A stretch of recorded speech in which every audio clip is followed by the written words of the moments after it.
Good morning बच्चों और good evening. आज हम जो चैप्टर करने जा रहे हैं वही सेम चैप्टर है प्रीवियस पार्ट का, हम आगे से करने जा रहे हैं। हमने लास्ट वीडियो में क्वेश्चन नंबर 7 तक हमने क्वेश्चन कर लिए थे, अब हम आगे क्वेश्चन करेंगे। तो क्वेश्चन नंबर 8, 9, 10 जो भी बचे हैं आगे, जैसा कि आप अपनी स्क्रीन पर देख सकते हो, क्वेश्चन नंबर 8, 9, 10 उसमें से सबसे पहले मैं 8 क्वेश्चन आपको कराने जा रहा हूँ। देखिए 8 क्वेश्चन में क्या लिखा है। 8 क्वेश्चन में देखो आपकी बुक में या सामने स्क्रीन पर भी जो शो हो रहा है उसमें देखो, an AP consist of 50 terms of the third terms is 12 and last term is 106।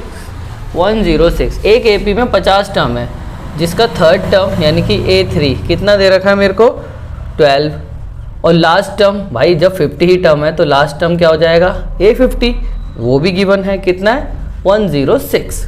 Simple है। जब ये चीज़ सारी गिवन है और हमें निकालना है A29, क्या निकालना है बेटा A29 निकालना है।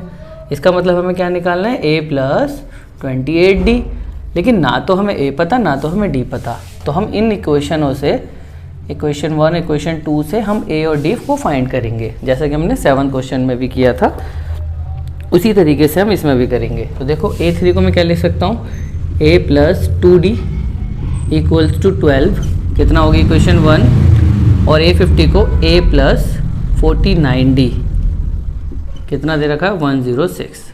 अब इक्वेशन 1 में से इक्वेशन 2 को आप क्या कर दो, माइनस कर दो, एलिमिनेट कर देंगे। माइनस करने के लिए नीचे वाले के साइन क्या हो जाएंगे, चेंज हो जाएंगे, ठीक है ना। इक्वेशन 1 माइनस इक्वेशन 2 हमने कर दी, तो देखो A से A एलिमिनेट हो गया, 2D में से 49D जाएंगे तो -47D इतना बचेगा, ठीक है। अब 12 में से जाएंगे तो ये भी कितने बचेंगे -94, तो माइनस से माइनस कट गया और 47 से ये डिवाइड हो जाएगा, तो D = कितना आ जाएगा हमारा 2। D पता चल गया, इसको पुट कर दो किस में, पुट इन इक्वेशन फर्स्ट, इसको इक्वेशन फर्स्ट में पुट कर देंगे। इक्वेशन फर्स्ट क्या है हमारी A + 2D यानी कि 2 × 2 = 12, तो A हमारा कितना आ जाएगा A = 12 - 4 यानी कि 8। अब हमें A भी पता है और D भी पता है, तो A29 आसानी से निकल जाएगा। तो A29 = A कितना है 8 और 28 × D कितना है 2, ठीक है। तो आ जाएगा 8, 28 × 2 56, दोनों को जोड़ देंगे तो कितना आ जाएगा 64। तो ये हो गया हमारा आंसर। सिंपल से क्वेश्चन है, बहुत ही ज़्यादा आसान। इसी तरीके से हम आगे देखेंगे 9th क्वेश्चन, ठीक है। 9th क्वेश्चन में क्या लिखा है, if the third term and the 9th term of an AP is 4 and -8 which term is 0। तो अब 0 कौन सी टर्म होगी वो हमें बताना होगा। तो थर्ड और 9th टर्म हमें दे रखे हैं। थर्ड मतलब A3 यानी कि 4 और A9 यानी कि -8। तो देखो ये घट रही है ना, नंबर घट रहे हैं, तो D हमारा नेगेटिव में आना चाहिए। तो देखते हैं A3 को क्या लिख सकता हूँ, A + 2D = 4, और इसको लिख दूंगा A + 8D = -8। सेम तरीका इक्वेशन 1 में से इक्वेशन 2 को क्या कर दो आप, माइनस कर दो, ये प्लस का हो जाएगा। A से एलिमिनेट हो गया, 2D में से 8D गए तो -6D, और ये हो जाएगा 12, ठीक है। तो देखो D = 12 / -6, जब इसको इससे डिवाइड करोगे तो D = -2 आ रहा है, जैसा कि मैंने बताया था आपको कि D नेगेटिव ही आएगा। अब D आ गया हमारा, अब हमें क्या निकालना है कि 0 इस AP की कौन सी टर्म है, यानी कि मुझे क्या गिवन है, AN गिवन है। AN कितना दे रखा है 0, जो भी टर्म्स दे रखी हो उसका n निकालना हो तो उसको हम क्या मान लेते हैं, AN मान लेते हैं। n का फॉर्मूला आपको पता ही है, क्या होता है A + n - 1 D = 0।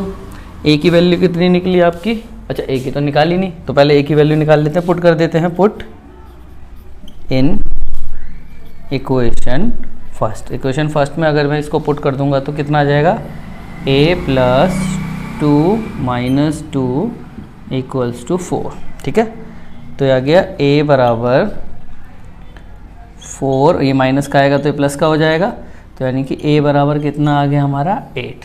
A बराबर इसमें भी 8 आ रहा है, तो यहाँ पर पुट कर देते हैं 8 प्लस n माइनस 1 डी कितना आ रहा था -2। और मैंने तरीका क्या बताया था, सबसे पहले a उधर जाएगा, ठीक है, a उधर जाएगा तो किसका हो जाएगा नेगेटिव का, और d डिवाइड में चला जाएगा तो इससे a कट गया, कितना आ गया 4। तो n माइनस 1 इक्वल्स टू 4, तो n बराबर कितना आ गया 4 प्लस 1, तो n इक्वल्स टू 5। ठीक है, ये सिंपल सा है, यानी कि फिफ्थ टर्म, जो फिफ्थ टर्म है वो हमारी क्या हो जाएगी, इस 0। फिफ्थ टर्म हमारी क्या कहलाएगी, इस एपी के अंदर 0 कहलाएगी। ठीक है, अब देखो 10th क्वेश्चन। 10th क्वेश्चन में लिखा है the 17 of an AP 17 term of an AP is exits it's 10 term by 7। तो क्वेश्चन में जो लिखा है वैसे ही बता देते हैं। 17 इक्वल्स टू में रखो 10। 17 टर्म जो है तो 10 टर्म से 7 ज़्यादा है, तो इक्वल करने के लिए मुझे क्या करना पड़ेगा, इसके अंदर 7 को प्लस करना पड़ेगा, तभी तो दोनों बराबर होंगे। फॉर एग्जांपल 17 टर्म मेरी कितनी है 7 और ये कितनी है 10, तो क्या दोनों बराबर है, नहीं, तो इसमें 7 जोड़ना पड़ेगा तभी तो बराबर होगा। तो इसी तरीके से जो भी टर्म छोटी होती है उसी में ऐड किया जाता है, या बड़ी होती है तो उसमें माइनस किया जा सकता है। आप इसमें माइनस भी कर सकते हो, आपकी मर्जी है, वो आपकी चॉइस है। तो A17 को क्या लिख सकता हूँ मैं, A प्लस 16D। अच्छा, निकालना क्या है इसके अंदर, कॉमन डिफरेंस D निकालना है, बहुत ही आसान क्वेश्चन। और A10 को क्या लिख सकता हूँ, A plus 9D equals plus में 7। ठीक है, A से A एलिमिनेट हो जाएगा, A वाले एक तरफ कर लो, ठीक है, 7 को भी मैं इधर ले आता हूँ और D को उधर भेज देता हूँ। ठीक है, A से A कैंसिल, ये आ गया -7 और ये आ जाएगा -7D, तो माइनस से माइनस कट गया, 7 से 7, तो D इक्वल्स टू कितना आ गया 1। यही तो निकालना था बस, कॉमन डिफरेंस। ठीक, क्वेश्चन नंबर 11 देखेंगे। क्वेश्चन नंबर 11 में देखो क्या देखा है, एक AP दे रखी है, जैसा ही क्वेश्चन नंबर आपको स्क्रीन पे दिख रहा होगा। ठीक है, क्वेश्चन नंबर 11 में AP दे रखे 3, 15, 27 एंड 39, और हमें बताना है क्या, कौन सी term, which term is 130 more than 54 term, 54 term से कौन सी टर्म 132 ज़्यादा है। तो देखो एक शॉर्टकट ट्रिक भी है लेकिन एक लॉन्ग भी है। पहले मैं आपको एक ट्रेडिशनल मेथड करा देता हूँ जिस हिसाब से हम करेंगे। तो हमें सबसे पहले D निकालना होगा। D कैसे निकालेंगे, पिछले में से अगले टर्म को हम हमेशा क्या कर देते हैं माइनस, तो कितना आ जाएगा D हमारा 12। D निकाल दिया, A तो गिवन ही है। तो अब आगे देखो हमें क्वेश्चन दे रखा है क्या, अकॉर्डिंग टू क्वेश्चन में, कि कौन सी टर्म 54 टर्म से 132 ज़्यादा है। तो वो कौन सी टर्म मानेंगे हमेशा, AN। 54 को मैंने बताया है आपको क्या लिखते हैं, A प्लस 53D। ठीक है, अगर आपने इंट्रोडक्शन वीडियो नहीं देखी है तो वो देख लेना, वो काफ़ी हेल्पफुल रहेगी आपके लिए। तो 132 इक्वल्स टू, इसको क्या लिख देंगे, A plus N minus 1D। ठीक है यहाँ तक। अब 1 इसकी जगह क्या लिख दूंगा, A की जगह 3, और 53 इंटू 12 प्लस में 132 इक्वल्स टू, A की जगह 3, N माइनस 1 और D कितना आएगा हमारा 12। क्लियर है यहाँ तक। तो अब आगे मल्टीप्लाई करते हैं। 12 3 36 का 6 कैरी गया 3, तो 636 प्लस में 132। अब ये 3 को इधर ले आऊँगा तो किसका हो जाएगा, माइनस का, और n माइनस 1 इधर ही रह जाएगा, और 12 पूरे के अंदर में आ जाएगा डिवाइड। क्लियर, हमेशा कभी भी 12 को अंदर मल्टीप्लाई मत करना, कॉम्प्लिकेटेड हो जाएगा आपके लिए क्वेश्चन। आप हमेशा डिवाइड करना। अब इनका सम और माइनस करो, 3 से 3 कट गया। अब इन दोनों को जोड़ देंगे तो कितना आ जाएगा, 8, 6 और 7 divided by 12 equals to n minus 1। अब इसको इससे डिवाइड करोगे तो 12 6 72 कैरी गया 4, तो 72 6 पर और 4 प्लस में 1 इक्वल्स टू n, तो n इक्वल्स टू कितना आ गया हमारा 65। ये तो हो गया एक ट्रेडिशनल तरीका कि भाई वो कौन सी टर्म्स होएगी, वो 65th टर्म है जो वो 54 से 132 ज़्यादा है। अब एक शॉर्टकट ट्रिक देखिए, बहुत ही ज़्यादा आसान है। ठीक है, शॉर्टकट ट्रिक तो क्या है, देखो हमें कितना ज़्यादा दे रखा है 132 ना, इसको किससे डिवाइड कर दो, जो D, क्योंकि हमें पता है जो गैप होता है उनका वो D ही होता है, तो D से इसको डिवाइड कर दो, यानी कि कितना आ गया 11। तो यानी कि जो भी वो टर्म होएगी वो उससे कितनी ज़्यादा होगी 11। कौन सी टर्म दी गई थी हमें 54। ठीक है, 54 में अगर मैं 11 जोड़ दूँ तो कितना आ जाएगा, 65 ही तो आएगा। तो यही तो हमारा आंसर आ रहा है। तो इतना लंबा अगर MCQ का आता है तो आप ऐसे भी कर सकते हो, अगर ट्रेडिशनल 3-4 नंबर का आता है तो आप ऐसे ही करना। अब क्वेश्चन नंबर 12 देखेंगे, ठीक है, और फिर इस क्लास को हम बाइंड अप करेंगे और नेक्स्ट क्लास में हम 13, 14, 15, 16 करेंगे ताकि वीडियो लंबी ना हो। तो 12 क्वेश्चन में देखिए 2 AP दे रखे हैं जिसका कॉमन डिफरेंस सेम है, ठीक है, 2 AP है जिसका कॉमन डिफरेंस सेम है और उनके 100 टर्म का जो डिफरेंट है वो 100 है। तो हमें क्या बताना है, 1000 टर्म्स का डिफरेंट बताना है। वैसे तो देखो जब D कॉमन सेम होता है उनका, तो अगर फर्स्ट टर्म का जितना डिफरेंस रहेगा वही किसी भी टर्म का रहेगा, या आप कैसे भी निकाल सकते हो।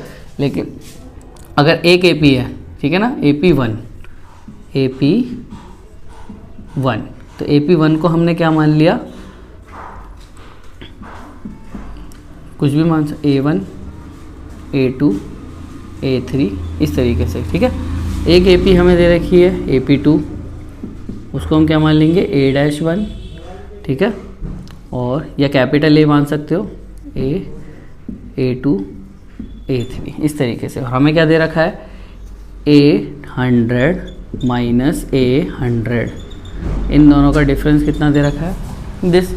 और हमें पता है हम इसको कैसे लिख सकते हैं, हम लिख सकते हैं A प्लस 99D, D को D ही लिखना क्योंकि दोनों में कॉमन दे रखा है, और इसको लिख दूंगा A प्लस, लेकिन आगे माइनस था तो वो भी क्या हो जाएगा माइनस 99D इक्वल्स टू कितना हो गया 100। 99D से 99D कट गया, इसको कैपिटल लिख दो आप, तो बचा क्या A minus A equals to 100।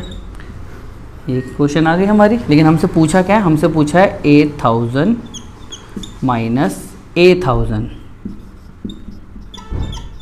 इसका डिफरेंस कितना होगा। तो बस इसको मैं क्या लिख सकता हूँ A प्लस 9999D, और इसको मैं क्या लिख सकता हूँ A प्लस, लेकिन आगे माइनस है तो वो भी माइनस का हो जाएगा 999D, ठीक है। 999D से 99D क्रॉस हो गया, तो बचा क्या A माइनस A, और ये तो हमने वैल्यू पहले ही निकाल रखी है, कितना आ गया इसका भी 100। तो यानी कि जो डिफरेंस 100 टर्म के बीच में है वही डिफरेंट थाउजेंड्स के बीच में रहेगा, वही डिफरेंट हमेशा 1, 2, 3, 4 कोई भी टर्म पूछिए, अगर D उनका डिफरेंस सेम है तो वो हमेशा ही सेम रहेगा। तो इसका भी आंसर 100 और इसका भी आंसर 100। तो ठीक है, बाकी का क्वेश्चन जो है हम अगली वीडियो में करेंगे, तो ताकि वीडियो ज़्यादा लंबी ना हो। तो आपको समझ में आया होगा, और ऐसे ही वीडियो पे बने रहें, लाइक शेयर इसको करते रहें जितना ज़्यादा हो, तभी मेरे को मोटिवेशन भी मिलेगा और मैं आगे वीडियो आपके लिए जल्दी से जल्द बनाऊंगा। तो थैंक यू।